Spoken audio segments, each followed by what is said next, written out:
আচ্ছা, তো এই চ্যাপ্টারের নাম দেখতে পাচ্ছ ফ্লাডস, বাট অ্যাকচুয়ালি এই চ্যাপ্টারের মানে তোমাদের কোর্স কন্টেন্টে বা লেকচার প্ল্যানে দেখবে এটার নাম আছে স্ট্যাটিস্টিক্যাল মেথড ইন হাইড্রোলজি, একই জিনিস, চ্যাপ্টার 7। তো কনফিউজড হয়ে যায় না? তো দেখো এখানে এখানে মোটামুটি আমরা প্রবাবিলিটি সম্পর্কে তোমাদের কম বেশি সবার আইডিয়া আছে। এই ফুল চ্যাপ্টারটাই যাবে আমাদের প্রবাবিলিটি নিয়ে, যে কত বছর পর পর রেইনফল হতে পারে বা কত বছর পর পর ফ্লাড হতে পারে, বা একটা পিক কন্ডিশনের জন্য যদি আমরা চিন্তা করি সেটা কত বছর পর পর হতে পারে। মানে মেইনলি এই চ্যাপ্টারের সবকিছুই হলো প্রবাবিলিটি বেস। প্রবাবিলিটি যে আমরা করছিলাম এটা সম্ভবত প্রিসিপিটেশন আমরা কিছুটা করে আসছি, সেম জিনিসের এখানে আর একটু ইলাস্ট্রেটেড পোর্শন, এখানে আরো কিছু মেথড আমরা দেখবো, বাট কনসেপ্ট হলো প্রবাবিলিটির কনসেপ্ট। আচ্ছা, তো দেখো এখন ফ্লাড কি। ফ্লাডের একটা ডেফিনেশন আছে, usually high stage in a river, normally the level at which the river overflows in its bank and inundates the adjoining area. Usually কি ফ্লাড একটা পিক কন্ডিশন, ফ্লাড স্টর্ম এগুলো কিন্তু পিক কন্ডিশন। তো ফ্লাডের কন্ডিশনটার সময় কি high স্টেজের একটা রিভারের মধ্যে সবচেয়ে বেশি স্টেজ বলতে কিন্তু এলিভেশন বোঝাচ্ছে, যে ড্যাটাম থেকে কতটুকু উচ্চতায় পানিটা আছে সেটা। তো সেই লেভেলটা দেখা যায় ম্যাক্সিমাম কন্ডিশনে যায় এবং মাঝে মধ্যে ওভারফ্লো হতে পারে, অথবা সারাউন্ডিং যে এরিয়া গুলা আছে সেই এরিয়া গুলা পানি দ্বারা প্লাবিত হতে পারে। এটা আসলে আমাদের ফ্লাড।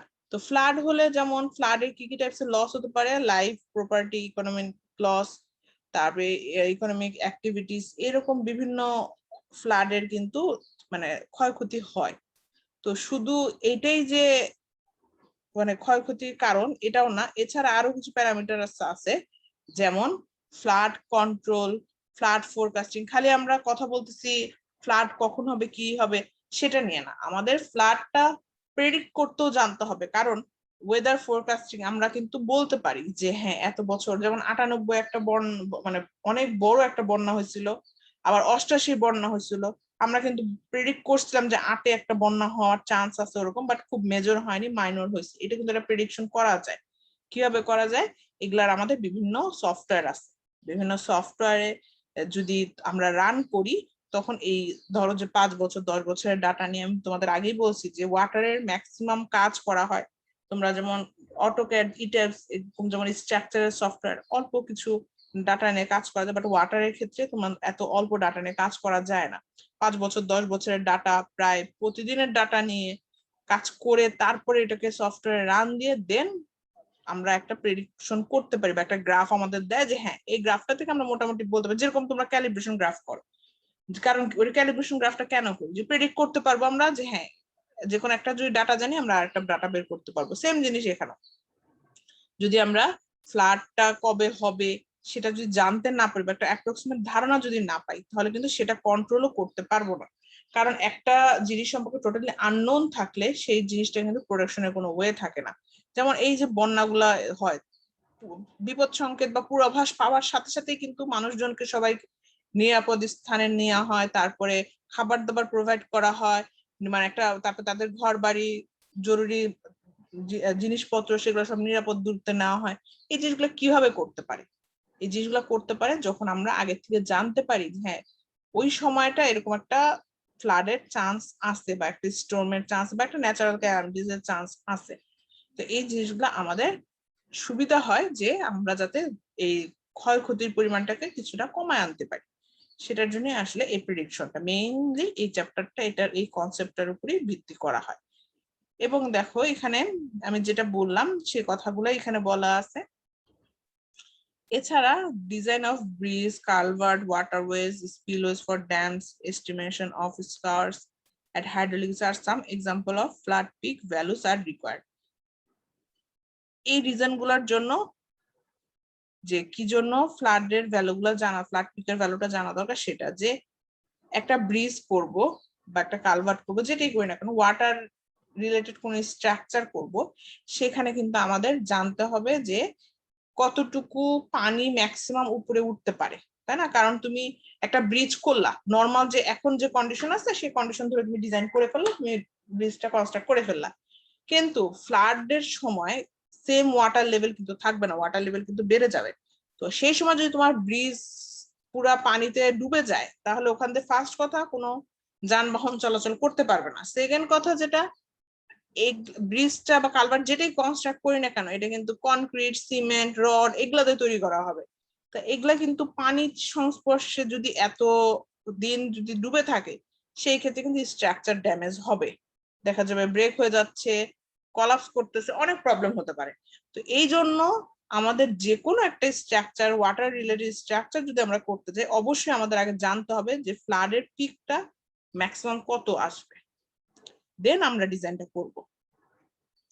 আচ্ছা, এরপরে দেখো flood has two attributes, magnitude of peak, highest discharge rate যেটা, সেটা মানে কি কি ইনফরমেশন জানা দরকার সেটা, আর স্টেজ অফ পিক মানে স্টেজ বলতে এলিভেশন।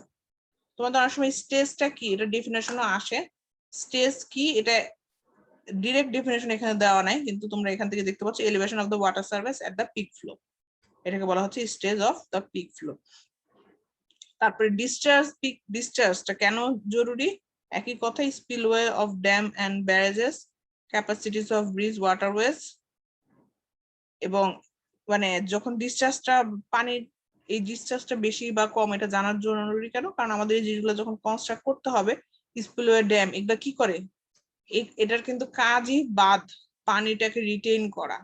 তাহলে কি পরিমাণ পানি আসতেছে সেটা যদি না জানি তাহলে কিন্তু আমরা ওইরকম মজবুত ভাবে রিটেনিং স্ট্রাকচারটা করতে পারবো না। সেই ক্ষেত্রে ডিসচার্জটা আমরা এই পানির ডিসচার্জটাকে ইউজ করে কিন্তু আমাদের ইলেকট্রিসিটি প্রডিউস করা হয়। তাহলে আমরা যদি প্রপার অ্যামাউন্টে নাই জানি যে আমাদের পিক টাইমে কি পরিমাণ পানি আসতেছে, আমরা কিন্তু ওই টাইমের, যেমন ফ্লাড একটা দুর্ভোগ বয়ে আনে, আবার এই পানিটাকে যদি প্রপার ওয়েতে ইউটিলাইজ করা যায় এটা কাজেও লাগানো যায়। তো এই জন্য আমাদের প্রপার নলেজটা থাকতে হবে এটাকে কাজে লাগানোর জন্য। তারপরে বলা হয়েছে যে আমাদের স্টেজ বা এলিভেশনটা কেন জরুরি, কেন জরুরি, estimating the extent of area inundated by the flood, কি পরিমাণ আশেপাশে, কারণ পানি ধরো যে সাইডের যে বাউন্ডারি আছে, ক্যাচমেন্টের সাইডের যে বাউন্ডারি সেটা ক্রস করে যখন যাবে তখন কিন্তু লোকালয়ে পানিটা ঢোকা শুরু করবে। তো কতটুকু পর্যন্ত পানি উঠতেছে সেই হিসেবে আমাদের সাইডের বাউন্ডারি দিতে হবে, বাদ দিতে হবে, কিছু একটা করতে হবে। তো এটা যদি আমরা নাই জানি তাহলে কিন্তু আশেপাশের এরিয়া পুরোটা প্লাবিত হয়ে যাবে। তারপরে বলা হয়েছে deciding the elevation of bridge decks, ব্রিজের ডেক বলতে কোনটা বোঝায়, যে এই যে ব্রিজের যে বটমটা এটাকে বলা হচ্ছে ব্রিজের ডেক। এই ডেকটা কতটুকু উচ্চতায় দিবা পানির উপরে সেটা কিন্তু জানতে হলে অবশ্যই আমাদের এই ফ্লাডের স্টেজ বা এলিভেশন কতটুকু সেটা আমাদের জানতে হবে। Deciding the minimum elevation of structures that are to be built on the flood plains, যে সমস্ত, এখন তুমি ঢাকায় একটা কোনো ধরো যে বিভিন্ন লেক গুলার উপর দিয়ে ছোট ছোট ব্রিজ আছে, এখানে ব্রিজ করতে যে পরিমাণ এলিভেশন তোমার দিতে হবে বা যেরকম স্ট্রাকচার করতে হবে, তুমি একটা যমুনা নদীর উপর যাও, যমুনা ব্রিজ, বা পদ্মা নদীর উপর পদ্মা ব্রিজ করতে যাও, সেম কিন্তু এফোর্ট না, ওখানে কিন্তু অনেক গুণ বেশি এফোর্ট দিতে হবে স্ট্রাকচার মজবুত করতে। কারণ কি ওখানে কিন্তু পানির কন্ডিশনটা আর একটু ভাইটাল। এই জিনিসগুলা এক্সট্রা অনেক কথাবার্তা বলছি, এই কথাবার্তা গুলা লাগবে কারণ এখানে শুধু পয়েন্ট আকারে দেওয়া আছে, ডেসক্রাইব করে দেওয়া নাই। তো যদি ডেসক্রাইব করতে বলা হয় জাস্ট এখানে এক দুটো পয়েন্ট লিখে দিলে কিন্তু নাম্বার অত পাবা না, কাজে এটাকে একটু সুন্দর করে ডেসক্রাইব করতে হবে। তো ফ্লাডটা কি, কেন ইউজ করতেছি, বা এটা থেকে আর কাম কি কি সেটা কি বোঝা গেছে এটুকু? আচ্ছা, তাহলে আমরা নেক্সট টপিকে যাই, রেশনাল মেথড। এই ক্যালকুলেশনের আসলে ওয়েটাকে বলা হচ্ছে রেশনাল মেথড। রেশনাল মেথড দিয়ে আমরা আসলে এই এস্টিমেশন গুলা করব। তো দেখো রেশনাল মেথডে কি কি কনসিডারেশনে আনা হচ্ছে, rainfall of uniform intensity, very long duration. তো রেশনাল মেথডের কন্ডিশনটা কি যদি বলা হয় তাহলে কিন্তু rainfall of uniform intensity and very long duration occurring over a basin, basin বলতে এখানে ক্যাচমেন্ট বোঝানো হয়েছে। এবং রান অফটা কি হয়, gradually increases from 0 to a constant value as it indicated in figure 7.1। এই ফিগারটার কথা বলা হয়েছে। দেখো প্রথম যখন ফ্লাডে পানিটা আসে তখন কি রান অফ, ফ্লাডের পানি কি হবে, রাস্তাঘাটে বা যেখানে পানিটা জমে আছে প্রথম কিন্তু রান অফ হবে অনেক বেশি, কারণ রেইনফল হয়েছে কেবল, দেখো এখানে দেখো রেইনফল কেবল রেইনফল হয়েছে, তাহলে এই সময় কি রান অফটা ম্যাক্সিমাম হবে। তো রান অফ তো অলরেডি হচ্ছে, তো পানি বৃষ্টি বন্ধ হয়ে গেল, তারপর তার পানি আসার কোনো সোর্স নেই, তাহলে প্রথম বৃষ্টি পড়ার সময় বা তার ঠিক পর পর যে পরিমাণ রান অফ হয়েছে 1-2 ঘন্টা পর কিন্তু সেম অ্যামাউন্টে রান অফ হবে না, তখন আস্তে আস্তে কমতে শুরু করবে, এবং কমতে কমতে এক পর্যায়ে দেখা যাবে আর কোনো পানি রান অফ হচ্ছে না, কারণ দেখা যাবে যেটুকু পানি পোথল বা ছোট ছোট গর্তের মধ্যে আছে সেগুলো শুকায় গেছে বা পানি একটা লেভেলে চলে আসছে, এরপর আর রান অফ হওয়ার জন্য পানি নেই। এই কারণে দেখতে পাচ্ছি আমরা গ্রাফটা জিরোতে মিলে গেছে। তো প্রথম যখন বৃষ্টিপাত শুরু হয়, রেইনফলটা ম্যাক্সিমাম থাকে, সেই সময় থেকে রান অফ স্টার্ট হয় এবং একটা সার্টেন টাইমে পিকে যায়, যখন রেইনফলটা শেষ হয়ে যায়, রেইনফল শেষ পর্যায়ে তখন পিকে যায়, তারপর রেইনফল শেষ, এরপর আস্তে আস্তে কি রান অফটা কমতে কমতে এক পর্যায়ে জিরো হয়ে যায়। তো এই গ্রাফটা আমাদের শিখতে হবে, গ্রাফটা ইম্পর্টেন্ট।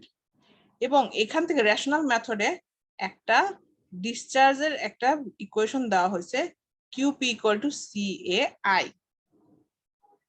এই ইকুয়েশনটাতে সি হলো রান অফ কোফিশিয়েন্ট, এ তো আমরা জানি, আই হলো রেইনফল ইন্টেন্সিটি, এই পিক ভ্যালু এটা হলো পিক ডিসচার্জ বা পিক রান অফ, যেটাই বলি না কারণ ডিসচার্জ বা রান অফ এখানে একই বোঝানো হচ্ছে সেটা। তো এটা হলো এক্সপেরিমেন্টাল কন্ডিশন, ঠিক আছে। এক্সপেরিমেন্টালে ধরো যে টি গ্রেটার দেন টিসি, টিসি কি টাইম অফ কনসেন্ট্রেশন, টিসিটা এখানে দেওয়া নাই, দাঁড়াও, টিসি যে টাইম অফ কনসেন্ট্রেশন, রেইনফল যখন শুরু হয় তখন এখানে বলা আছে যে rainfall continuous beyond TC, TC পর্যন্ত রেইনফল মানে টাইম অফ কনসেন্ট্রেশন, মানে এই সময়টা পর্যন্ত ম্যাক্সিমাম পিক ভ্যালু পায়, এরপর আস্তে আস্তে আবার কমতে শুরু করে। তো এইটা হলো নর্মাল স্ট্যান্ডার্ড কন্ডিশন, এই ফর্মুলাটা রেশনাল মেথডে দেওয়া আছে, কিন্তু ফিল্ড কন্ডিশনের জন্য কিছুটা মডিফিকেশন করা হয়। তো কি মডিফিকেশন করা হয়, QP = 1/3.6 CIA, এটা হলো ফিল্ড কন্ডিশনের জন্য, আমরা ম্যাক্সিমাম সময় এইটাই ইউজ করি।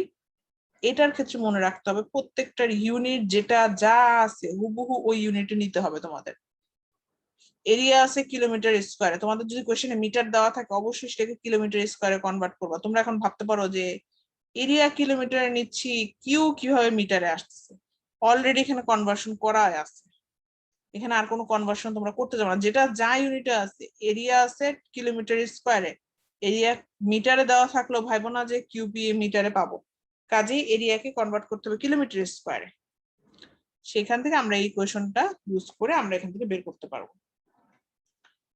আচ্ছা, এখন আসি টাইম অফ কনসেন্ট্রেশন, এটার কিছু ইকুয়েশন আছে, আমরা কিছু স্ট্যান্ডার্ড ফলো করি। তো এখানে ইউজুয়ালি তোমাদের describe various types of time of concentration এরকম ভাবে দেওয়া হয়।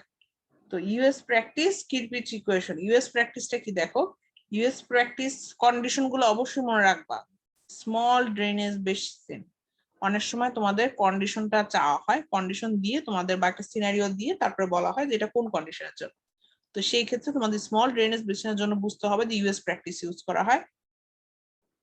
দেখো টিসি = টিপি, ইকুয়েশন 6.10, সেখান থেকে এই ইকুয়েশনটা আসে, ইকুয়েশন 6.10 হলো হাইড্রোগ্রাফের, আমি একটু দেখায় আসি।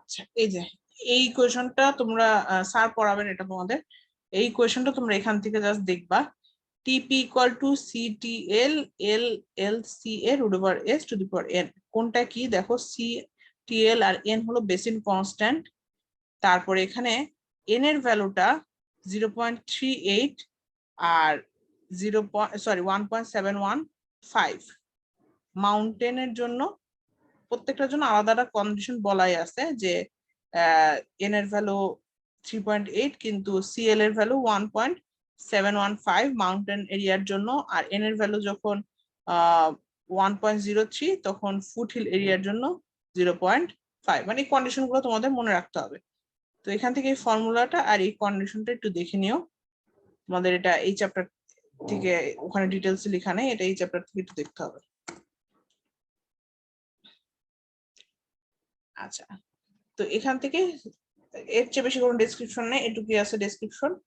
এরপর আসি কিরপিচ ইকুয়েশন। এই ইকুয়েশনটা আমরা ম্যাথ করব। কিরপিচ ইকুয়েশনে দেখো time of concentration, length of travel and slope. এটার কন্ডিশন হলো length of travel and slope যদি কোনো ক্যাচমেন্টে প্রোভাইডেড থাকে তাহলে কিরপিচ ইকুয়েশন আমরা ইউজ করি।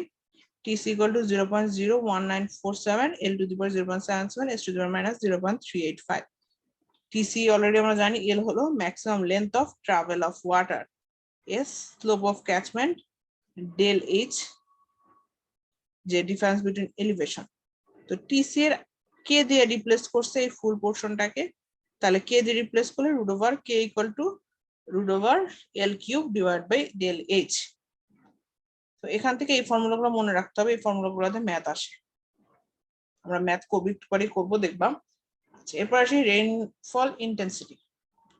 রেইনফল ইন্টেন্সিটির ক্ষেত্রে টিসি এটা ওটার পার্ট না, এটা আলাদা রেইনফল ইন্টেন্সিটি। তো এটার ক্ষেত্রে দেখা যায় যে এটার প্রবাবিলিটি অফ অ্যাক্সিডেন্টস দেওয়া আছে P, return period T equal to 1/p, এগুলো অলরেডি আমরা প্রিসিপিটেশনে পড়ে আসছি। এবং এটার যে স্ট্যান্ডার্ড মানে রেইনফল ইন্টেন্সিটির যে রিলেশনশিপ, সেটার স্ট্যান্ডার্ড ফর্মুলা হলো I equal to KTX divided by TC plus A to the power n। এটাও আমরা ম্যাথ করব। এই টেবিল মুখস্থ করার কোনো দরকার নেই, এখান থেকে জাস্ট শর্ট নোট গুলো দেখবা। আচ্ছা, এরপর আসি runoff coefficient. Runoff কোফিশিয়েন্টও আমাদের লাগবে ম্যাথ করতে। রান অফ কোফিশিয়েন্ট সি, যেটা রিপ্রেজেন্ট করে the integrated effect of catchment losses. মানে ক্যাচমেন্টে যখন হিসাব করতেছি অনেক টাইপসেরই লস হচ্ছে, যেমন এখানে বৃষ্টিপাতের সময় কিছু পানি যেমন গাছপালা শোষণ করে নিতে পারে, অথবা কোনো আমরা তো খালি ক্যাচমেন্ট হিসাব করতেছি, রাস্তাঘাটে পড়তে পারে। তো এই জিনিসগুলো তো আমরা হিসাব করতেছি না, এখানে লস হচ্ছে যেগুলা, এই লস গুলা হিসাব করার জন্য এখানে কোফিশিয়েন্ট সি রিপ্রেজেন্ট করতেছি। এবং এখানে কোফিশিয়েন্ট সি যেটা, সেটার ফর্মুলা দেওয়া আছে ইকুইভ্যালেন্ট রান অফ কোফিশিয়েন্ট সিই, সেটা হলো প্রত্যেকটা individual coefficient into area divide by total area.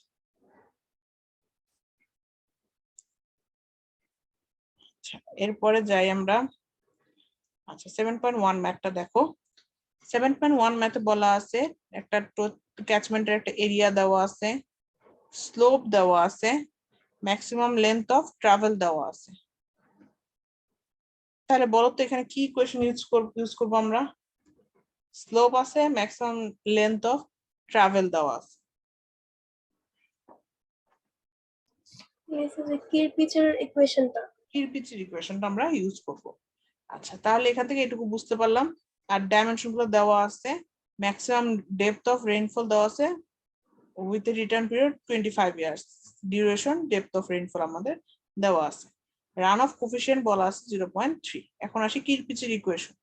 কিরপিচের ইকুয়েশনে এল এর ভ্যালু দেওয়া আছে, স্লোপের ভ্যালু দেওয়া আছে। কিরপিচের ইকুয়েশনে এখানেও সেম জিনিস প্রযোজ্য, তোমরা আন্দাজে ইউনিট বসাও না, ইউনিট যেখানে যেটা আছে টাইম আসবে মিনিটে, সেটার জন্য এল রাখতে হবে মিটারে, স্লোপ এইচ বাই এল, স্লোপের তো কোনো ইউনিট নেই, কাজে এটা অবশ্যই মিটারে রাখতে হবে। কাজে ইউনিটটা অবশ্যই এখানে কিছু মনে রাখার বিষয় আছে, যেগুলা তোমাদের কোনটা কোন ইউনিটে রাখতে হবে। তো এখানে সবগুলো যদি বসাও, এখান থেকে 27.4 মিনিটস আমরা পাচ্ছি। এখন 27.4 এটার মাঝখানে কোথাও আছে, তাহলে এটা ইন্টারপোলেশন করে বের করতে পারবা। ইন্টারপোলেশন করে এখান থেকে এই ভ্যালুর জন্য ডেপথটা বের করছি। এটা কিছুই না, ইন্টারপোলেশন জাস্ট, এখানে অনেক কিছু করে দেখানো আছে, তোমরা যেভাবে ইন্টারপোলেশন করতে চাও করবা, সমস্যা নেই। আচ্ছা, এরপর এভারেজ ইন্টেন্সিটি বের করছে, সেটা হলো depth of rainfall divide by time of concentration into 60। এখানে মিনিট ছিল, মিনিট থেকে আওয়ারে কনভার্ট করছে, এই কারণে 60 দিয়ে মাল্টিপ্লাই করছি। আর কিউপি, কিউপি এর ফর্মুলা শিখে আসছি না, 1/3.6, তারপরে আই এ, এরিয়া তোমাদের দেওয়াই ছিল। এরিয়া কিসে বসাবা? কিলোমিটারে। আচ্ছা, তো এখান থেকে যেটা যা ইউনিট আছে সেটা বসাবো, বসালে ম্যাথ সবই দেওয়া আছে, জাস্ট এখানে ফর্মুলা বসাইলে এখান থেকে বের করতে পারবা। সেম জিনিস 7.1, সব ডাটা সেম, জাস্ট এখানে কোফিশিয়েন্ট গুলা ভ্যারি করছে। ঠিক আছে, আগে কোফিশিয়েন্ট দেওয়া ছিল একটা, এখন অনেকগুলো কোফিশিয়েন্ট। তাহলে অনেকগুলো কোফিশিয়েন্ট যদি হয়, কোফিশিয়েন্টের ফর্মুলা আমরা জানি, CI AI divide by A, total যতগুলো এরিয়া আছে সেটা, আর সিআই প্রত্যেকটা ইন্ডিভিজুয়াল কোফিশিয়েন্ট আর এরিয়া মাল্টিপ্লাই করলে এখান থেকে সিই বের করলাম। এখানে চেঞ্জ যেটা আসে, কিউ ইকুয়াল টু, এটার পর যদি কিউ বের করতে দেয় তাহলে 1/3.6 সিএআই, তাহলে সিটা কত হবে এখানে বলো তো?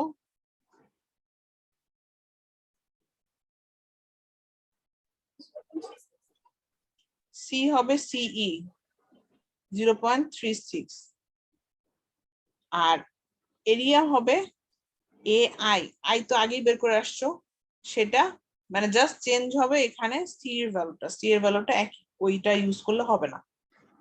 ঠিক আছে, তো এখান থেকে সিইটা আমরা ইকুইভ্যালেন্ট যে সিই সেটা আমরা এখান থেকে ইউজ করব।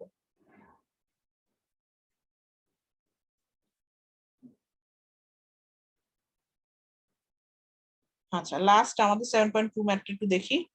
এখানেও সেম জিনিস, ওই 1 এর এ 1 এর বি এর লোকে কম্বাইন্ড বলতে পারো। এরিয়া একটা দেওয়া আছে, এখানে রান অফ দেওয়া আছে, ল্যান্ডের জন্য ফরেস্ট, পেস্চার, কাল্টিভেটেড ল্যান্ড, তিনটার জন্য তিন ধরনের কোফিশিয়েন্ট দেওয়া আছে। আয়ের একটা ইকুয়েশন আমরা শিখে আসছি, বাট ওই ইকুয়েশন ইউজ করা যাবে না যেহেতু এখানে রিপ্রেজেন্টেটিভ একটা ইকুয়েশন দেওয়া আছে। লেন্থ অফ ট্রাভেল 3000 দেওয়া আছে, এলিভেশন দেওয়া আছে, কোন ইকুয়েশন ইউজ করব? কিরপিচ ইকুয়েশন আমরা ইউজ করব যেহেতু লেন্থ অফ ট্রাভেল দেওয়া। আউটলেটের ওয়াটারশেডের হাইয়েস্ট পয়েন্ট দেওয়া আছে, ম্যাক্সিমাম ইন্টেন্সিটি ডিউরেশন রিলেশনশিপ, এটার কিন্তু আমরা একটা ফর্মুলা পড়ে আসছিলাম, সেটা কিন্তু এরকম না।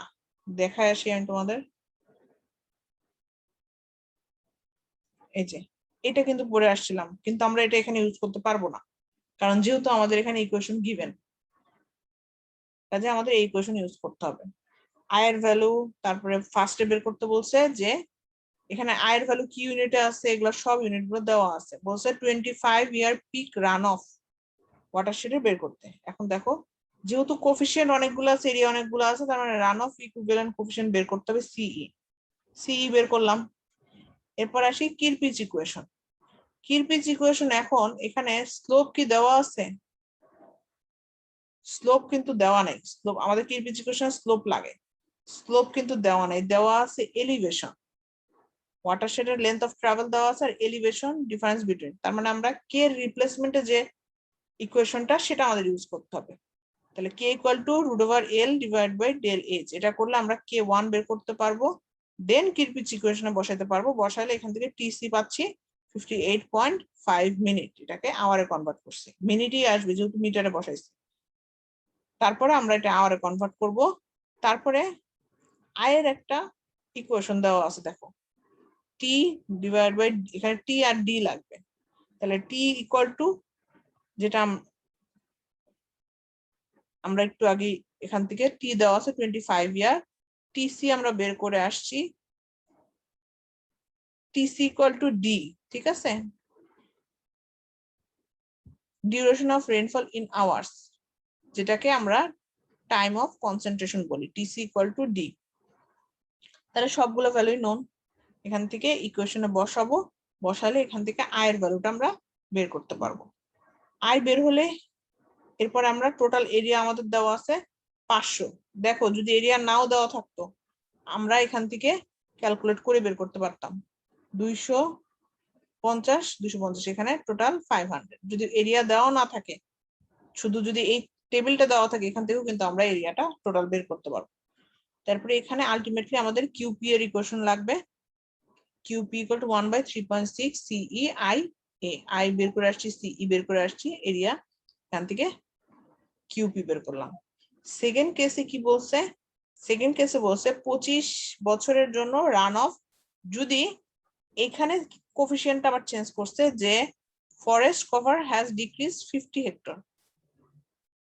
Forest cover 50 hectare, cultivated land upon the pasture and forest land to have a total coverage 450। তাহলে আগে ছিল 3টা ভাগে, এখন এটাকে কনভার্ট করছে 2টা ভাগে।